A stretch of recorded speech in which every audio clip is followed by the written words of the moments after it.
So, Dr. Swamy, how do we look at how can the Indians still do business with Chinese? I'm getting hold of all these industry body reports about the kind of investments which are there in China, sir, which are with Chinese investments in India. That being the scenario, we can't trust them, but we have to do business with them. How do we move forward, sir? First of all, you have to do some self-analysis as to how many people have supported in this obviously blatant Chinese aggression. Has the United States supported you? No. In fact, the defense secretaries and the foreign minister, equivalent to foreign minister department, the State Department chief, their statement is that in your confrontation with China, we are sorry to hear that you have lost 20 soldiers and one military officer, and we are condolences. Russia, which is responsible for our taking it easy, they are silent. They want you to come to a parade, and we are ready to run for it.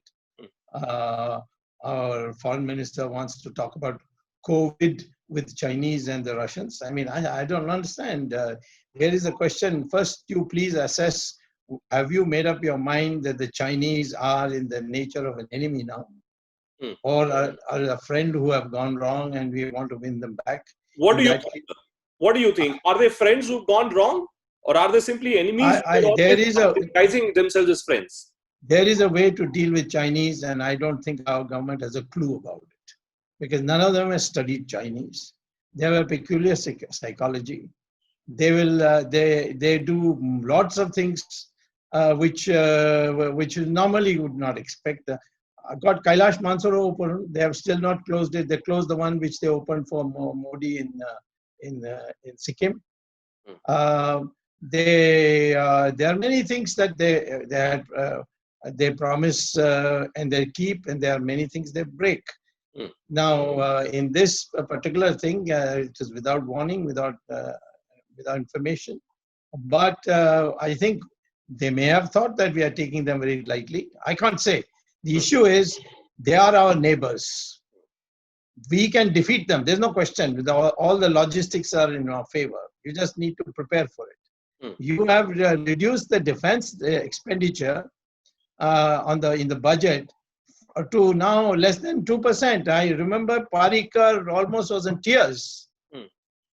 And when I was as a member of the Standing Committee on Defense, generals were in tears saying that 9 projects we have cancelled because the finance ministry has cancelled our. Bottom line, we don't have a clue. We don't have a policy to deal with China. We don't have a picture of what we want. Who's our friend? How do we deal with it? Do you think that Sri Lanka friendship was done by us? It was done by me. Right. So therefore, the question is that the Prime Minister must be assisted by a brains trust group, whom he trusts, of course. And then they must keep options open, discussing options. So all the time praising, wow, wonderful. We've just got into the UN. This is the 16th time we are getting into the UN for a 2-year term. It's without a veto. Right. So I think this make-believe, the spin, we've got used to it. It's right from the Congress time, that is what has happened. And that happened with Jawaharlal Nehru. And I think if Narasimha Rao is right, it's a very, very serious matter to take up.